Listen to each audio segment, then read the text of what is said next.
Здравствуйте, уважаемые телезрители, радиослушатели. В эфире программа «Якутск сегодня». У микрофона редактор Мария Ким. Со мной мои коллеги Мария Новгородова и Екатерина Голикова. В конце октября 27 числа весь мир отмечает День аудиовизуального наследия. Во многих странах в эти дни проводятся мероприятия, организуемые национальными и региональными киноархивами, вещательными компаниями, музеями и библиотеками, а также крупными аудиовизуальными ассоциациями. Самый известный российский архив кинодокументов, где бережно хранится память России, находится в Красногорске. Это знакомый всем документалистам и киношникам Российский государственный архив кинофотодокументов. В советское время система таких архивов была очень развита, а сегодня мы, якутяне, можем гордиться тем, что у нас есть свой киноархив, единственный в восточном регионе страны. Национальный центр аудиовизуального наследия народов Республики Саха-Якутия имени Ивана Спиридоновича Жараева, и он является единственным по всему Дальнему Востоку. Это учреждение культуры профессионально занимается сбором, хранением и систематизацией всех кинодокументов о Якутии. И сегодня я пригласила в нашу студию сотрудников центра. Это заместитель директора Гаврил Игоревич Харлампьев, заведующий отделом обеспечения и сохранности документов Вера Семеновна Никифорова и руководитель технического отдела киноархива Светлана Степановна Сивцева. Здравствуйте. Здравствуйте. С праздником я вас от всей души поздравляю. Уникальная работа у вас. Просто мы со Светланой вчера по телефону разговаривали и говорила, уму непостижимая работа, да, которую вы ведете вот так вот, и она сохранится на многие столетия. И у меня вопрос, конечно же, Вере Семеновне. Я знаю, что вы практически стояли у истоков центра. Ага. И расскажите, как так получилось, что у республики есть свой аудиовизуальный центр? Это не только у республики, а по всему практически Дальнему Востоку. Да. Наша организация была создана в 1996 году постановлением правительства Республики Саха-Якутия, а затем был подписан указ нашего первого президента Михаила Ефимовича Николаева. Цель центра — это обеспечение сохранности, увековечение истории Якутии на киновидеодокументах. Идея создания такой организации, такого киноархива пришла нашим уважаемым ветеранам кино, заслуженным работникам культуры Ивану Спиридоновичу Жараеву и Томскому Виссариону Андреевичу. Ныне наш центр носит имя глубоко уважаемого Ивана Спиридоновича Жараева. В начале своей трудовой деятельности мне посчастливилось с ними поработать вместе. Это очень образованные, интеллигентные люди. Виссарион Андреевич до сих пор здравствует, посещает все наши мероприятия. И, пользуясь случаем, передаем ему большой, огромный привет. Вот как раз. В начале создания архива Виссарион Андреевич, нашего ветерана проделали очень большой пласт работы. Виссарион Андреевич буквально сам ездил на командировку в Иркутск, в Восточно-Сибирскую студию кинохронику, в Москву, в Российский государственный архив кинофотодокументов с целью поиска, выкупа кинодокументов о Якутии. И эти документы сейчас являются нашим основным, можно сказать, золотым фондом нашего центра, где мы видим, в этих кадрах мы видим всю историю Якутии, можно сказать, с 30-х годов до нынешнего времени. И с миру по нитке вот так вот собираете? И с миру по нитку мы собираем, и у нас 4 уникальных документа и около 600 единиц хранения этих особо ценных документов. А вот насчет 4 уникальных хотелось бы тут остановиться. Это уникальные документы с 1944 года. Вот. В прошлом году нашли наши эти эксперты, наши сотрудники. С 1945 года в Барагонцах, который прошел. И первый тюркологический съезд Баку, где участвовали наши политические и государственные деятели Сидор Никифорович Барахов, Анимпадис Иванович Сапронов и Андреев Кюнде. Вот эти И четвертый документ это этот ученые Института мерзлотоведения в 1939 году работали в Верхоянском районе. Там изучали наледи. Такой уникальный документ у нас тоже хранится. И вот я хотела бы узнать момент именно, да, вот то, что вот 1944 года, такие уникальные кадры с Сидором Бараховым в Верхоянском улусе. Каким образом вы их находите и как вы пополняете тем самым свой фонд? Ну, в прошлом году наши два сотрудника, Эверстова Марфа Валентиновна и Пшенникова Анна Владимировна, поехали в Российский государственный архив кинофотодокументов с целью поиска кинодокументов о Якутии. И случайно нашли в монтажных листах СЭХ 1944 года. Там вообще неизвестно было, какому Луси, ну, вообще неизвестно было. Потом по приезду они, Марфа Валентиновна очень скрупулезно работала в Национальном архиве и в Национальной библиотеке, и благодаря книге Егора Спиридоновича Шишикина и фотографиям они выявили, что именно это СЭХ в Амгинском районе. 1944 года. А это же война? Вторая война. Ну, этот с целью, этот СЭХ был проведен с целью поднятия духа народа во время войны, не только в Амгинском улусе, но некоторых, я даже не знаю, каких улусах, во многих улусах. Документально запечатлен именно вот Амгинского улуса. И этот документ мы сделали презентацию именно в СЭХе Олонхо в Амге. Который с участием главы, кстати. Настя Сергеевич был. Да.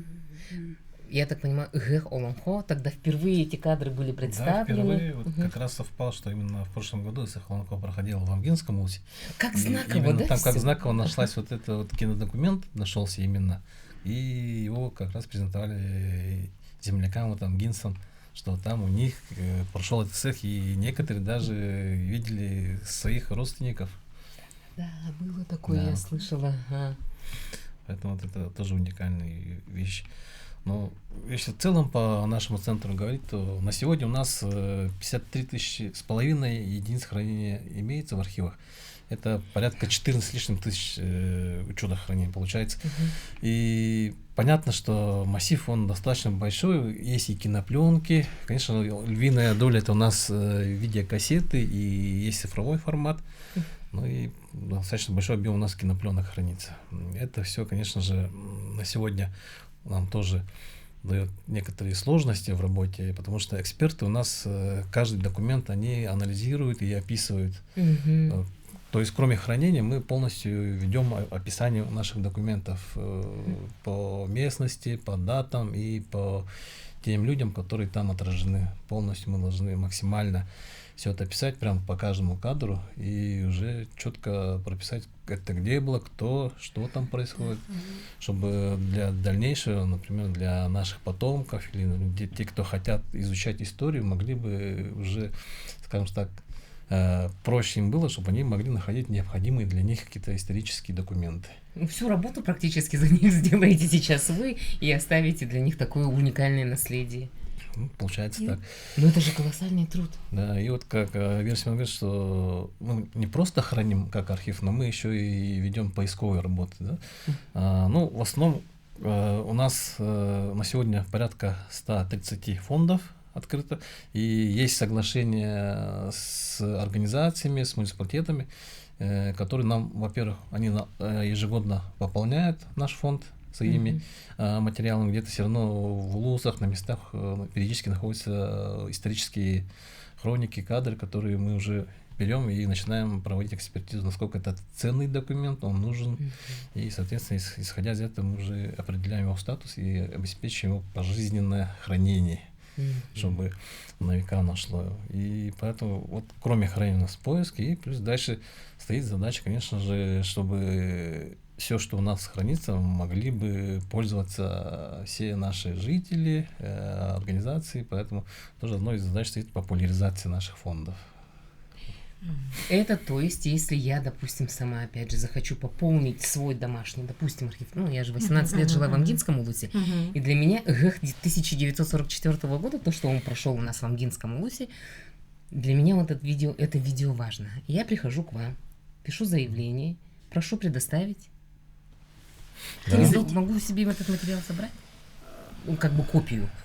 Копию, ну, вообще-то мы платные услуги оказываем. Ну во-первых. да, Это конечно, естественно, да. То есть, но есть уникальные какие-то случаи, когда организации к нам обращаются, или очень важные какие-то, ну, не знаю, оправданно там какой-то юбилей в ЛУСа или что-то такое происходит. Тогда вы пишете заявление на имя директора, и мы рассматриваем это, и, конечно, можем в особенных случаях предоставить какие-то документы бесплатно. Мне кажется, это уникальная же тоже, да, возможность. Это наша задача. Все-таки это обслуживать архивные население. документы, да, Вот. поэтому только с разрешения директора у нас.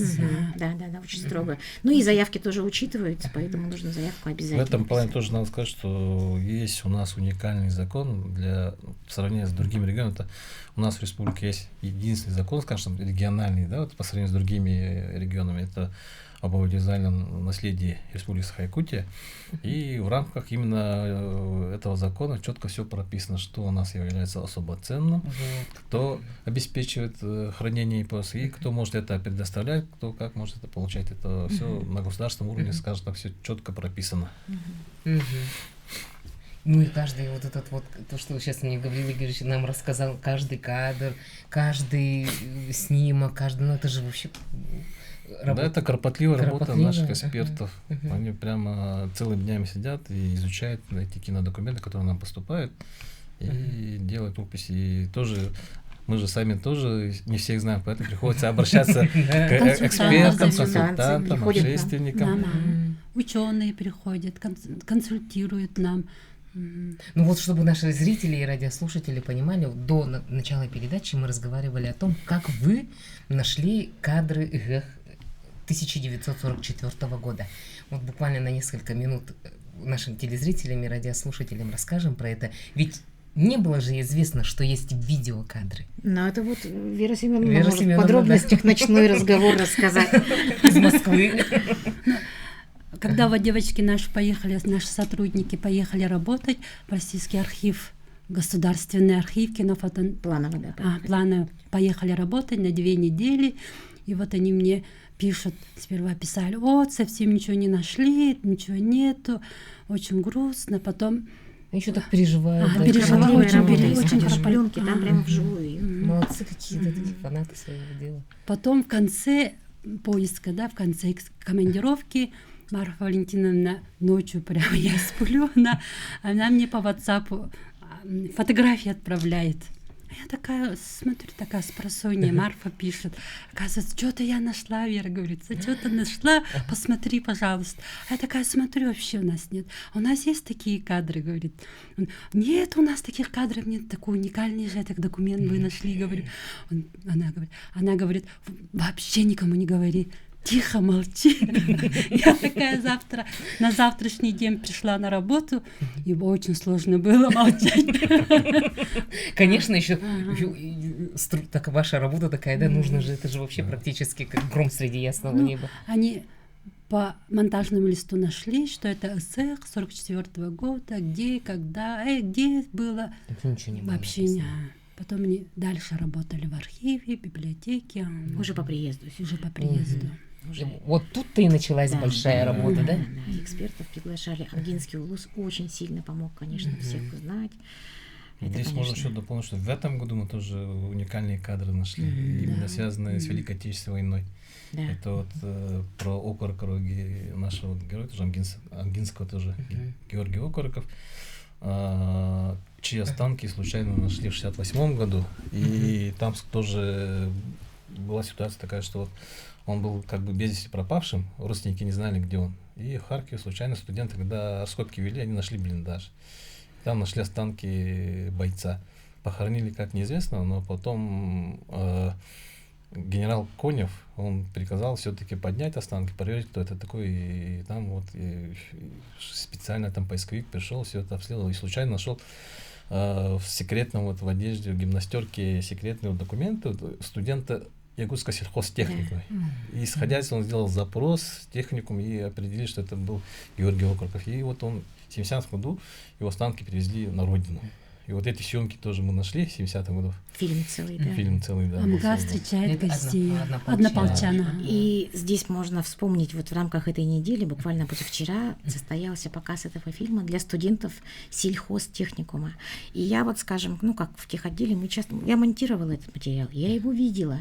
Но когда я увидела его на этом мероприятии, обогащенным этими людьми, которые, ну вот преподаватели техникума рассказывали, значит, амгинские приехали, да, и когда ты понимаешь, что в зале сидят те же самые студенты 20-летние, которые, ну вот как сам Окороков, да, ну я прям прослезилась, я от себя такого не ожидала. То есть настолько имеет воздействие, когда документ такой, когда он, ну, в нужное время, в хорошем, ну как востребован, когда вот, ну, вокруг него все обставлено, так сказать.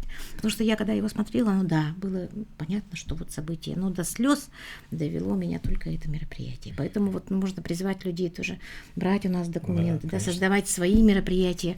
Если для мероприятия мы безусловно дадим бесплатно. И как бы вот, ну, вот хотелось бы такую работу навстречу. Ну, тот же материал, который 75-го года, ветераны на Волгоградской земле, это вот 20 наших ветеранов Татинска, ну, тогда еще Алексеевская района и Черчиллская. Тоже нашелся.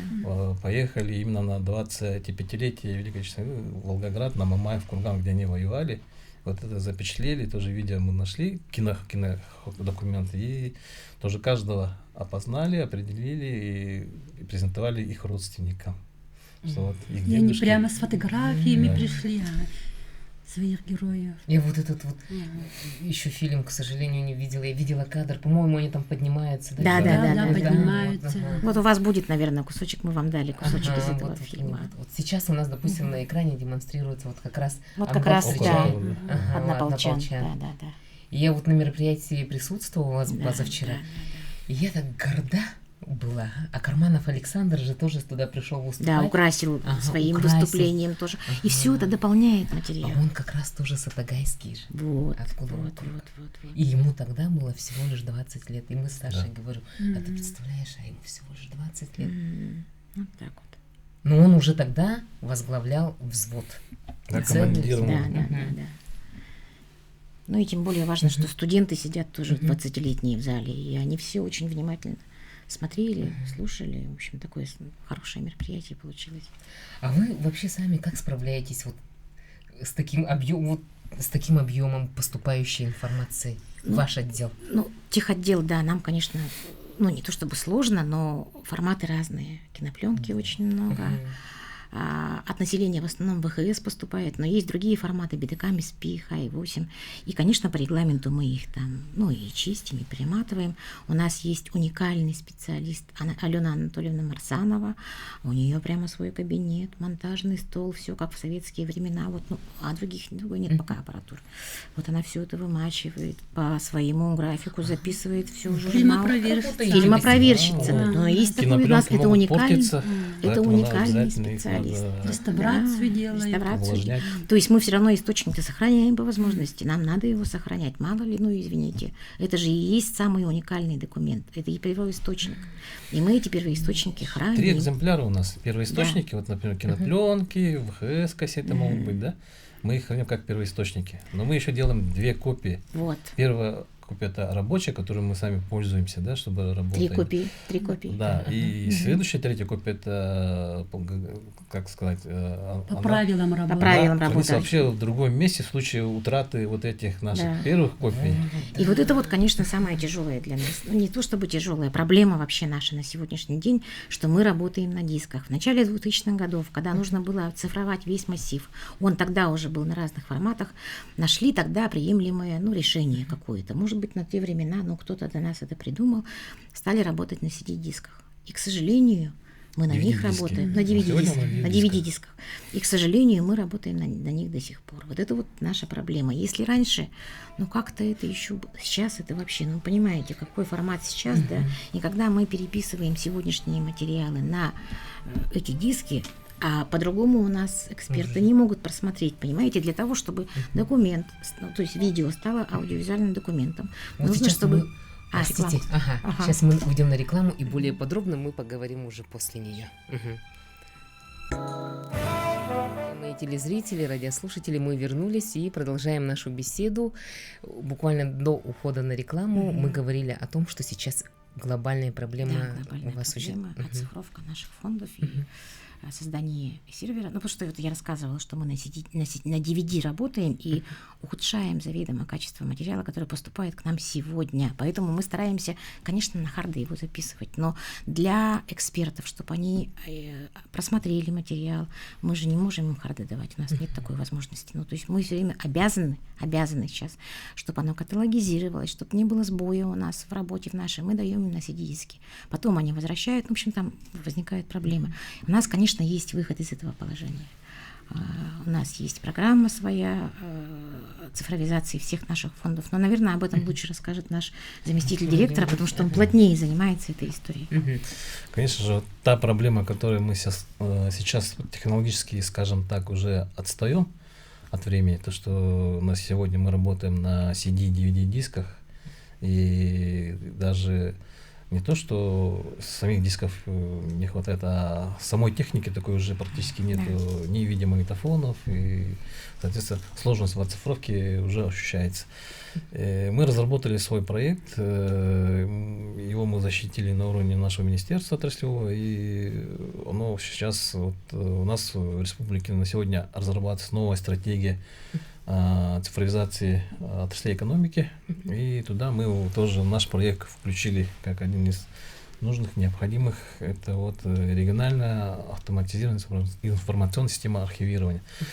Она подразумевает из себя то, что мы изучили ряд направлений, возможностей и международный опыт, но сейчас с учетом того, что требования есть о том, что надо работать на отечественных оборудованиях программах, то, конечно же, мы в первую очередь посмотрели, как у нас Российский государственный архив кинофотодокументов работает, и, соответственно, по его опыту мы сейчас проект сделали именно по той технологии, которая не работает.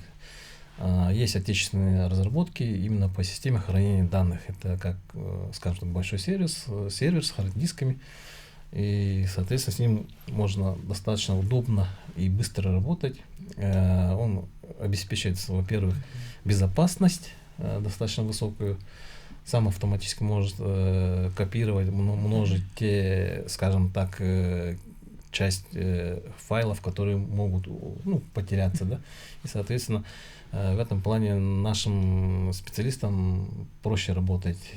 Это вот сама система хранения данных, которая обеспечит нам безопасность. Ну и, конечно же, сейчас, если мы, архив у нас несколько, скажем, там, комнат, да, например, целый вот занимает, да, вот эти наши кассеты, все, то вот эта система хранения данных, он маленький шкафчик всего лишь, как сервер, все. И на сегодня у нас оцифровано всего лишь 491 терабайт. Всего лишь да. И то они на CD, ну понятно, на DVD. Да, и качество их тоже, скажем так, не такое высокое. А в нашем проекте мы считаем, что уже как на телевизионном формате должно быть качество хорошее, высокое. И для начала мы планируем, что нам нужно начать с 1000 терабайт. И по проекту мы считаем, что до 30 года должны дорасти до 3500 терабайт памяти, и, соответственно, практически весь, скажем так, фонд кинодокументов мы можем оцифровать и у себя обеспечить хранение и использование. Это одна задача — обеспечение хранения, да, и перевод на цифровой формат. А вторая задача — это, конечно же, его доступность. То есть мы тоже отрабатываем возможность разработки какого-то веб-сайта информационного, через который любой гражданин дистанционно мог бы ознакомиться уже с тем материалом, который у нас есть, скажем так, такого пользовательского форме. Тизеры маленькие, в маленьком формате. В сжатом виде. И то, что ему хочется, он может выкупить или еще что-то уже в хорошем, высоком качестве. Вот. Уже. И тут тоже мы считаем, что там будет использован и искусственный интеллект для быстрого поиска. И также для наших экспертов мы считаем, что будет тоже Конечно, эта удобнее, система отрабатывать, чтобы, например, на сегодня у нас эксперты вручную сидят, сами работают, да, определяют. То тут тоже технологию немножко, если мы, скажем, там автоматизируем с привлечением искусственного интеллекта, то, соответственно, это ускорит работу для наших и упростит работу, потому что очень большой объем у нас фондов до сих пор еще требует и экспертизы, и оцифровки. Да. Поэтому в этом плане задачи достаточно большие стоят, и надеемся, что если, скажем так, в ближайшее время мы начнем эту работу, то, соответственно, полностью сможем перейти на цифровую платформу современную. Фонды у нас очень богатые. По числам терабайты я вам скажу. Ну, поэтапно вообще планируется, да, поэтому Да. будем потихоньку, ну, первую часть, там, какую-то часть серверов, и у нас есть партнеры, да, которые, ну, пока не будем все говорить, ну, партнеры, которые... Ну, даже если на сегодня Мгм. где-то у нас в год 700 обращений, да, получается, люди или организации обращаются за поиском тех или иных видеодокументов, то мы считаем, что мы можем спокойно, если автоматизируем всю нашу архивную систему, то можем минимум 5000 таких обрабатывать. Ну, потому что им же тоже трудно Да. вот написать. А когда человек просто, ну, удобно ему дома просмотреть, о, я хочу... Все же хотят, даже вы, наверное, хотите посмотреть, а что у меня там есть, может быть, дедушка там... Дома было бы время, вы бы дали детям своим задания, да? Мои бы дети Да. сказали бы, мама сама Ну, занимается. ну, например, да, или Да. маме своей, наоборот, да? А тут, видите, ну, не все дойдут.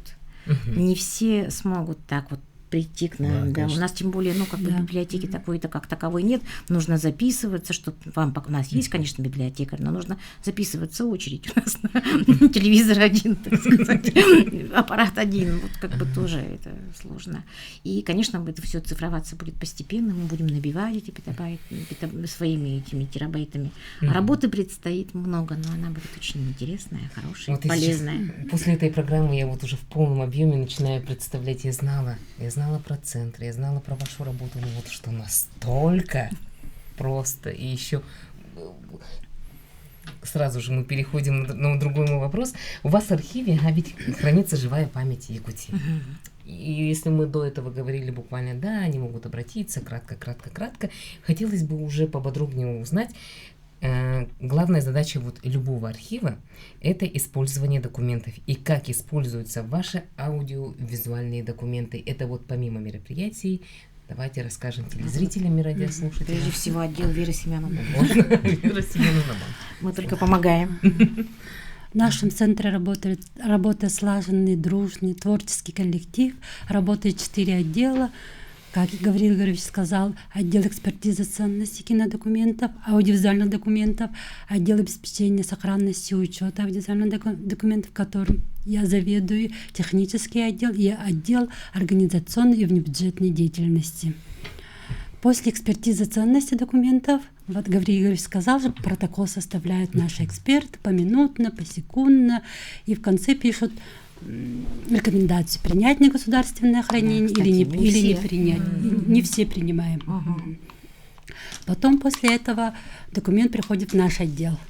Мы уже заполняем книгу учета, выдаем производственный номер, учетную документацию заполняем и только потом ставим на полку. И после этого Можно использовать. можно уже использовать. И только после этого После можно этого, использовать. Да, ага. да. Вот приходит посетитель, пишет заявку на имя директора, и только согласование директора, если он разрешит, да, даст согласование, и после только этого архивные документы, что они могут посмотреть, перезаписать даже могут. Ага. Ну, конечно, это прескурант-цен у нас есть. Конечно. Ну, очень много подходит пользователей, эти ученые подходят, с организацией подходят. Документалисты, режиссеры. Между прочим, из других регионов. Из тоже, других да, регионов частенько. тоже подходят. Мне кажется, да. еще администрация района бы Да, очень хорошо. Да, ну это само собой. Само да. собой. Ага. По письмам от них приходит, ну, регулярно это. И вот, и только после этого мы работаем с пользователями. И очень много находят, между прочим. Вот буквально на прошлой неделе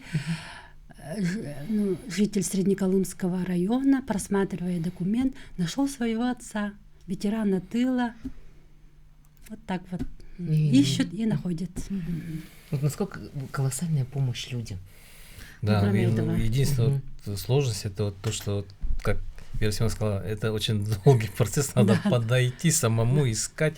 А вот если вот наша система заработает информационно, то это буквально зашел себе дома в компьютер, и за несколько минут можно, скажем так, найти материал, и если есть необходимость, его выкупить и получить буквально несколько минут.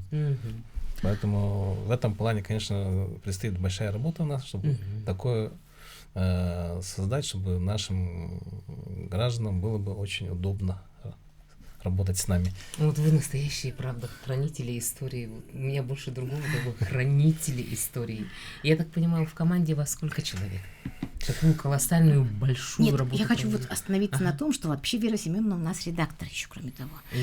Кроме того, что мы обслуживаем население, мы же делаем еще собственный очень большой контент. Давайте расскажите, Вера Семеновна, про наши передачи, пожалуйста. Да. Помимо архивной работы, только помимо архивной работы, мы еще выпускаем рубрику «История в кадрах» Кстати, на на русском НВК. языке, на НВК. И Путей 24 Тюген-Керегите по понедельникам в Сангакюнь выходим на основе наших архивных документов. И все наши работники работают в кадре, практически все, да, по Практически все. И Это не наемные, мы сами.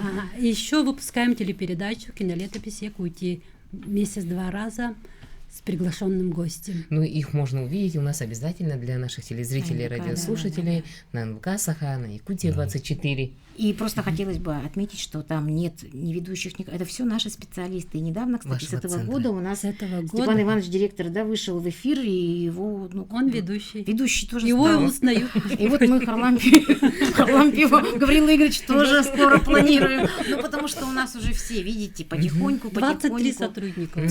Все задействованы в этих творческих процессах. Каждый неравнодушен к своему делу и старается вложить свою. Кроме этого, мы и со школьниками работаем через Министерство образования. Вот в 23-м году начали эту работу. Если мы сделали небольшой, там 15 показ, там охват был 600 детей, да, то в прошлом году мы уже охват сделали более 25 тысяч школьников. Наши исторические фильмы, кадры, да, уже направляем в улусные школы, и они там организуют показы для школьников, именно вот исторические наши фильмы. Ну и документальные фильмы мы Документальные делаем, да, у нас есть уже достаточно большой объем, да, ну, с тех пор, как создалась организация, ну, фильмов 20, наверное, уже есть. Больше, да? Больше наверное. даже. Раньше делали кинолетописи, вот, как сказать, там, ветеранов снимали, у нас, скажем, есть 80 роликов собственных, где ветераны сидят и вспоминают свою жизнь. Каждый примерно длится по 30 минут, исходный материал, но смонтированный материал 12 минут. Вот есть такие ролики у нас. Их 80 штук. Это в каком году объехали? Ну, В 2000-м. начало с 2000-х Вот, годов то есть, вообще кинолетопись ветеранов войны да, снялись. собственная инициатива такая была. Это вот По вы всем сейчас про улусам ездили. Нет, это не правда. Ага, по всем улусам ездили и снимали ветеранов войны. Вот. Воспоминания ветеранов войны. Оттуда просто, может быть, пошло название кинолетопись, да? Да. А затем мы стали делать собственную кинолетопись уже как конкурс. Какие вы все инициативные, прям. То есть наша задача же привлечь людей, чтобы Да, они приносили свои кассеты, да, которые дома лежат, которые портятся каждый год. К нам приносят сейчас уже частично, бывает, что мы не можем уже их взять, как не видно ничего. Бывает такое, к сожалению. Ну, когда пересохнет там, или возле горячей батареи, или залило водой и так далее. Да? И для того, чтобы люди приносили к нам материалы, да, потому что, часть из них становится же конечно, часть из них просто оцифровывается, а часть из них становится архивными документами. Мы делаем ежегодно, и постарались ежегодно, но из-за пандемии там у нас несколько лет скостилось, значит, и сейчас мы пытаемся догнать, но уже как бы тяжеловато, но тем не менее и в прошлом году мы сделали конкурс «Кинолетопись Якутии». Республиканский конкурс, там, где эксперты выбирают лучшие, интересные материалы, и среди них проводится конкурс, там номинации, там у нас есть очень солидное жюри ежегодное, но в этом году мы проводим немножко по-другому, потому что год 80-летия, и мы решили сделать, отдел у нас Вера Семеновна нашел уникальные документы, неизданные парадов Победы в Улусах. То есть практически это, наверное, парады Победы. И из них там было более под 100 материалов. Да, Мы из них материалов. сначала отобрали 50. Теперь благодаря, значит, таким вот скрупулезным, там качество, сами понимаете, они все без звука, они все черно-белые. И из них уже немножко с экспертами поработали, и уже 12 отобрали. 12 мы покажем, значит, сейчас жюри, и жюри будет думать, кто из них будет гран-при.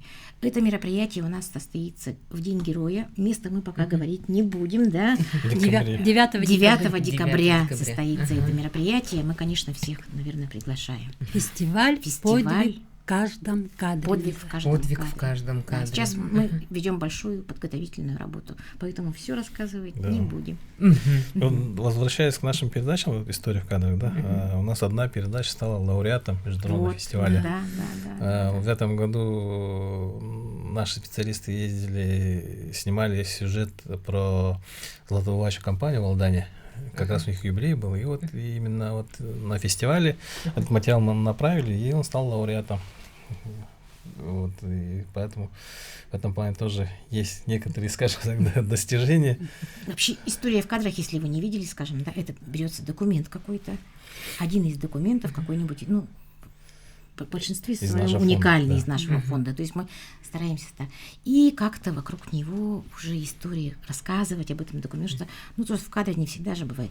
И у нас есть, начала это Ирина наша, Да, Ирина Григорьевна, и Ирина Григорьева, она работала, кстати, на НВК, в Вестях, тоже очень опытный специалист. И вот она начала и заразила всех наших, вот у нас Вера Семеновна сейчас тоже звезда эфира, у нас Егор Пеньков, да, тоже звезда эфира. В общем, у нас уже теперь все звезды. И они каждый уже тоже заинтересован. Они же знают фонды уже. То есть у нас Вера Семеновна, есть специалисты наши, которые знают фонды и предлагают уже, другим сделать о том-то будет интересно. И уже обрастает мясом, и мы эту работу, то есть, еженедельно мы делаем эту работу. А кинолетопись Якутии, это мы гостя приглашаем интересного. И тут уже зависит либо от гостя, если гость интересный, мы под него материал найдем. А если у нас есть материал интересный, мы стараемся найти гостя, который сможет прокомментировать этот материал. Но все равно мы показываем историю, всегда все наши передачи основаны на наших документах, мы их популяризируем. У нас буквально несколько секунд осталось. Ой, как так, секунд. да, у нас вот Гаврил несколько Игоревич, секунд. поздравить наших ветеранов. Да, хочу поздравить наших дорогих ветеранов, которые стояли у истоков создания нашего киноархива с Международным днем аудиовизуального наследия. И хотелось бы обратиться и к телезрителям. Мы всегда открыты, обращайтесь к нам. Что хочу сказать, не держите у себя в шкафах ваши видеокассеты, потому что, как наши эксперты, техники говорят, что у видеокассет очень короткий срок, 25 лет, поэтому к нам обращайтесь, оцифровывайте, чтобы история ваша сохранялась. Спасибо большое всем, вам огромное спасибо, завершаем наш эфир с праздником. Спасибо. До свидания.